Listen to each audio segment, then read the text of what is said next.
The William Hill failures that landed the betting firm with a record multi-million-pound fine. One customer spent £23,000 in 20 minutes, another £18,000 in 24 hours, with no checks on clearly vulnerable customers, leaving William Hill very close to losing its licence. Also this lunchtime, the terror threat in Northern Ireland is raised to severe, meaning an act of politically motivated violence is highly likely. Prince Harry is back in court for his battle against the publisher of the Daily Mail. The moment Audrey Hale burst into a primary school in Nashville, shooting dead 6, including 3 children, and... White lips, pale face, breathing in snowflakes.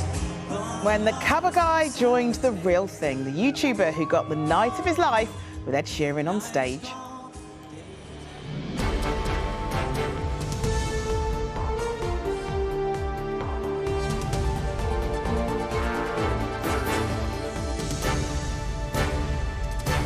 This is the ITV Lunchtime News with Charlene White. Good afternoon. The gambling watchdog has hit William Hill with a record fine for what it called alarming failures at the business.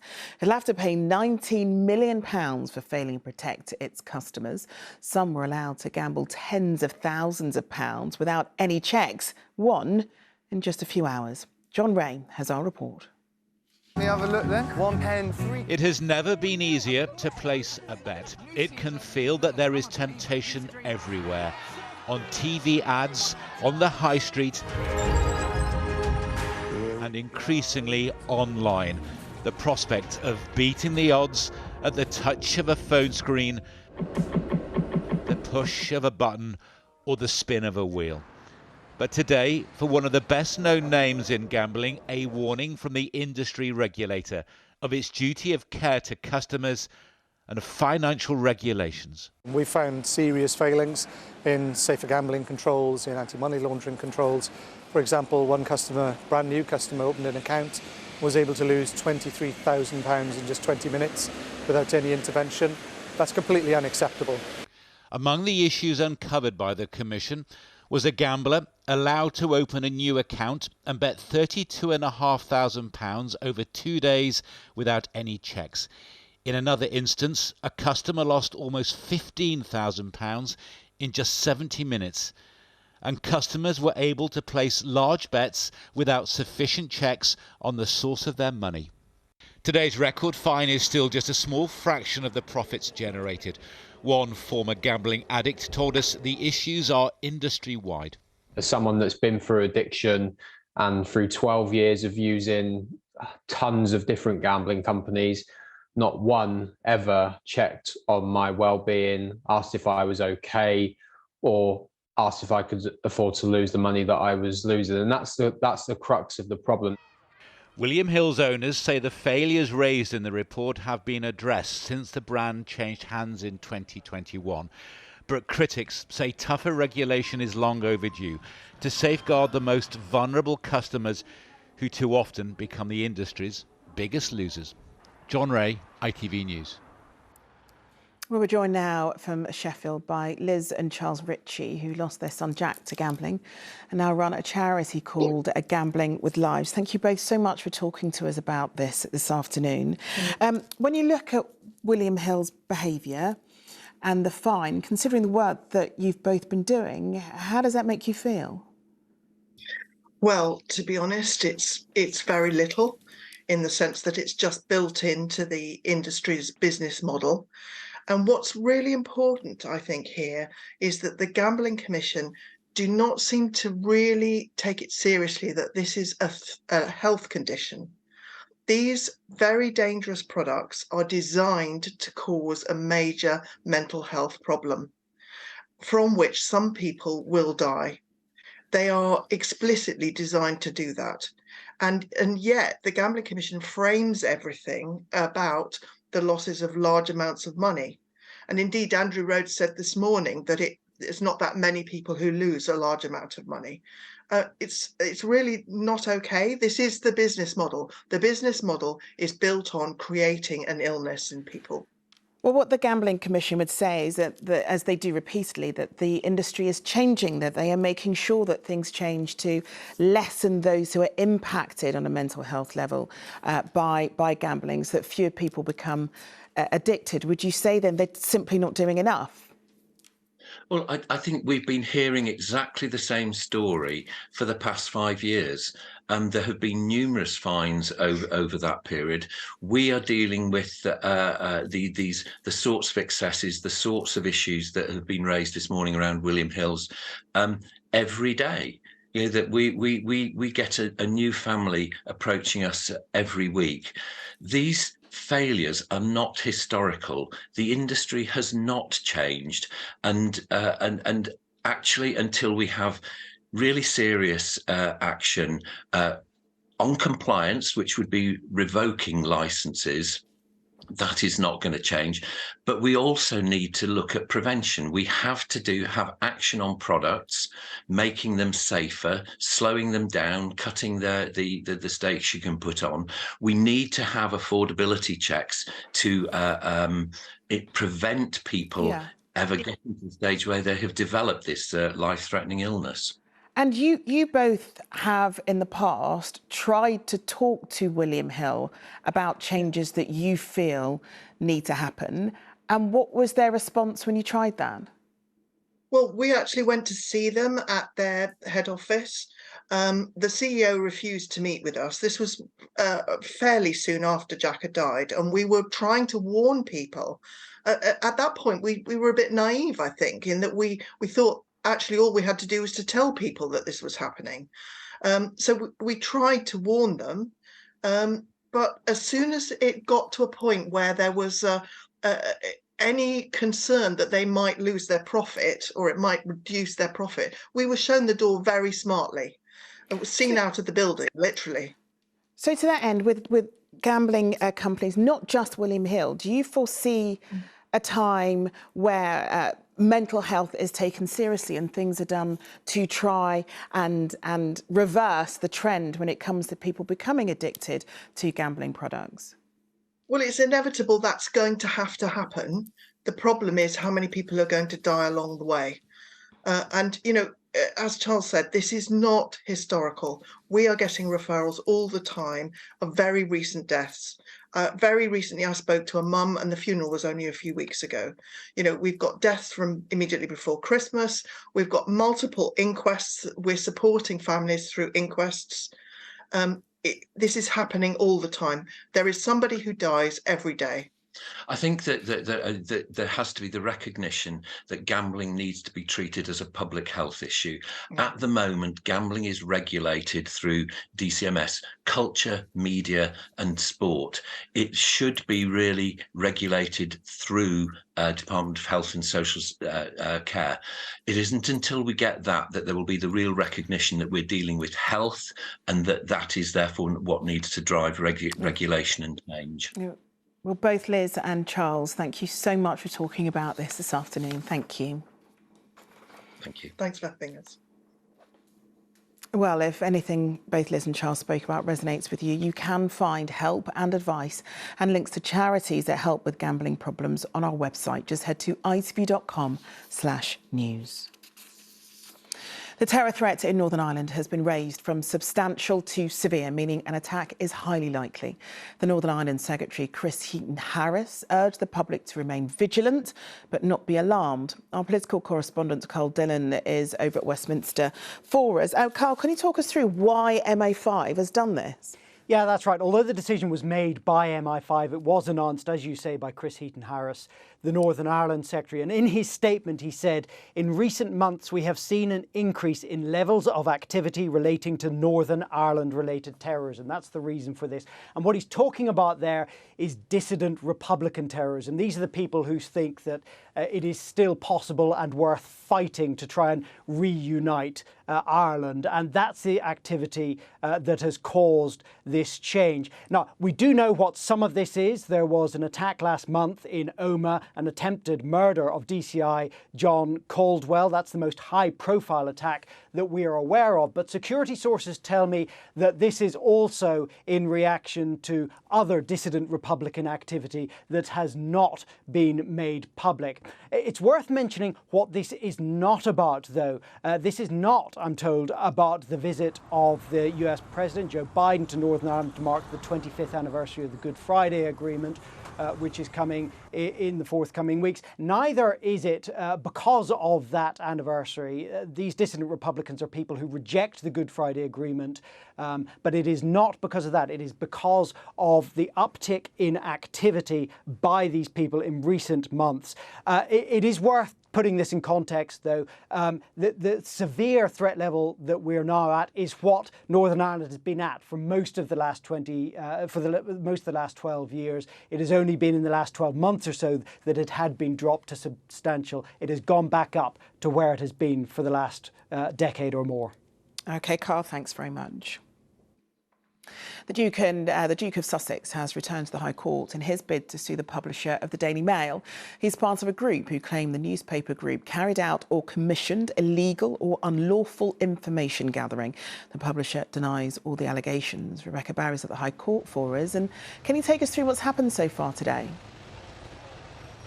Yeah, Prince Harry is back here at the High Court for day 2 of his legal fight against the publisher of the Daily Mail and the Mail on Sunday. He came in the side entrance today, but he still waved and greeted the many cameras and journalists who are waiting outside court. This is clearly a story that he wants news outlets to give airtime. He's among 7 high-profile people bringing legal action against associated newspapers, including Baroness Doreen Lawrence, who was also in court today. Prince Harry went up and hugged her at the end of the morning session.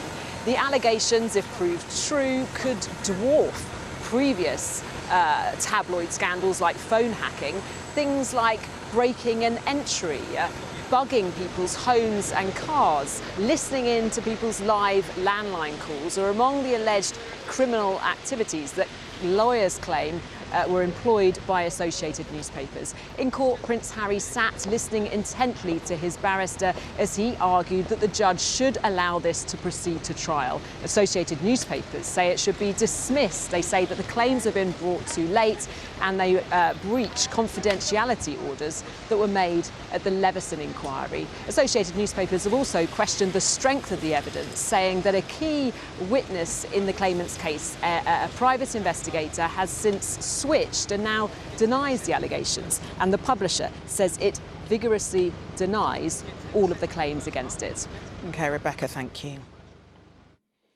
To the United States now, and police in Nashville have said the former student who shot dead 6 people, including 3 children, at a Christian elementary school had planned the attack meticulously.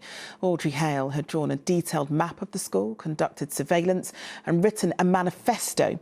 Good morning. Britain's North America correspondent Noel Phillips reports from Nashville. 10 o'clock on a Monday morning. Security cameras capture former student Audrey Hale at the start of a 14-minute bloody rampage. Blasting their way into this small primary school, it is a chilling sight. The 28-year-old shooter pacing through the corridors, armed with 2 guns and a pistol. We've also determined there were maps drawn of the school in detail of surveillance, entry points, etc. Hale gunned down 3 9-year-old children and 3 adults. Head teacher Catherine Coutts, Mike Hill and Cynthia Peake. 6 victims, the latest to join a roll call of a senseless massacre. Terrified children, holding each other's hands, were led away from the school where they once felt safe.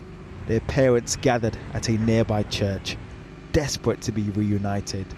President Biden again called for lawmakers to take urgent action, but the reality of a divided Congress means this is unlikely. We have to do more to stop gun violence. It's ripping our communities apart, ripping the soul of this nation, ripping at the very soul of the nation. The First Lady also called for change. I am truly without words, and our children deserve better. While this mass shooting survivor interrupted a press conference with this message. How How is this still happening? How are our children still dying, and why are we failing them? In the coming hours, investigators will provide answers as to why Audrey Hale has ripped so many lives apart, leaving a trail of death and destruction behind. This is the 129th mass shooting this year alone. A grim statistic, but one unlikely to herald any change to stop this all too familiar tragedy. Noel Phillips, ITV News, Nashville. In the last half hour, the government has announced Afghan refugees staying in hotels will be moved into permanent new homes.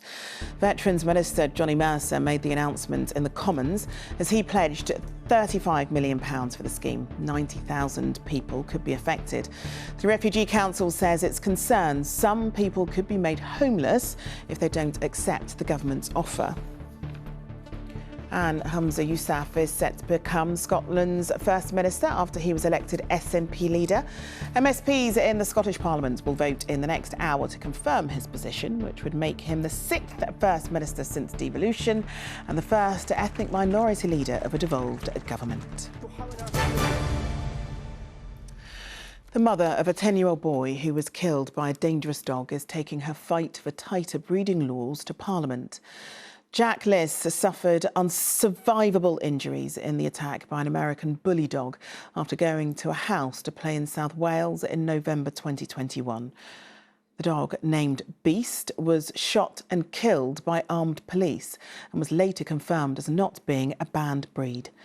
In the days leading up to the attack, Beast's owners, Brandon Hayden and Amy Salter, had been caught on CCTV struggling to keep him under control. The pair were jailed last summer for 4.5 years and 3 years respectively and banned from owning a dog indefinitely. Well, Jack's mum, Emma Whitfield, is in Parliament today to fight for tightening breeding laws, and she joins us now. Emma, thanks so much for talking to us this lunchtime. Can you talk us through what it is about the current laws that you want to see changed? So, at the moment, it's kind of anyone and everyone can breed dogs, they can sell dogs, and absolutely anyone can own them. And I want to see change around everything, even as far as sentencing. Now, what many people, I think, probably won't understand is if current figures continue, the high numbers of people needing treatment after being bitten by dogs are about to reach a record high, which will be 10,000 across 12 months. Do you think that people really understand the impact of dog attacks? I think people understand. I just think there's an element of maybe people higher up not wanting to do anything about it yet, which is why I'm here today. So do you think over the years the government has perhaps not taken it seriously enough? I mean, we had an attack just over the weekend with a young girl in Manchester, and earlier on this year, a 6-year-old who was killed after being attacked. Do you think over the years perhaps the government has become complacent when it comes to dealing with legislation with dog attacks? I think so, yes. I mean, there's certain MPs, for example, my local MP, Wayne David, who are calling for change. And I think, like this today now, will hopefully raise awareness to other MPs so they come round to the ideas as well, and in the hope that, yes, something will change and these attacks will stop.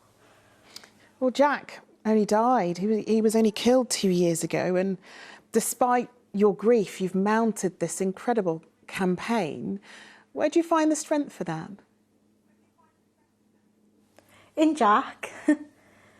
So I try and use my feelings there as my drive forward, and I just don't want anyone to go through what I've been through and what we've been through as a family.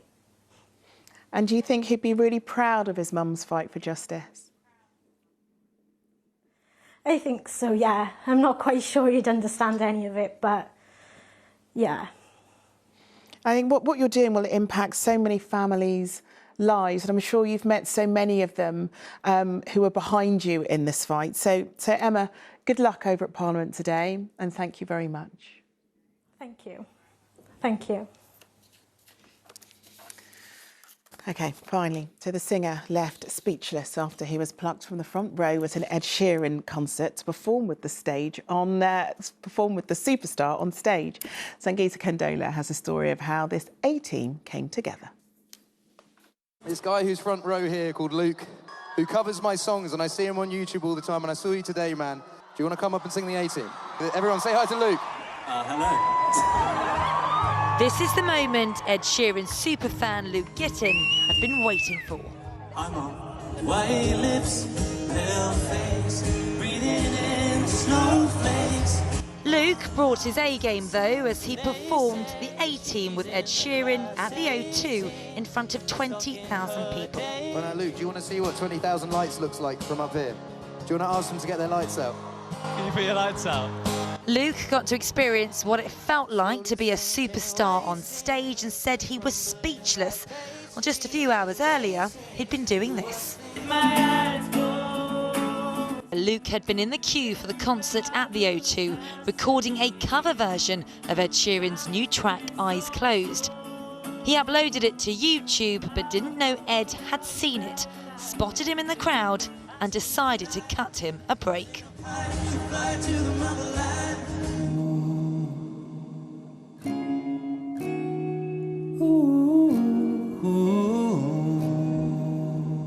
Ed Sheeran says he sees himself in Luke, who's doing just what he did, making cover versions of famous songs from famous artists, in the hope his talent and original material gets noticed.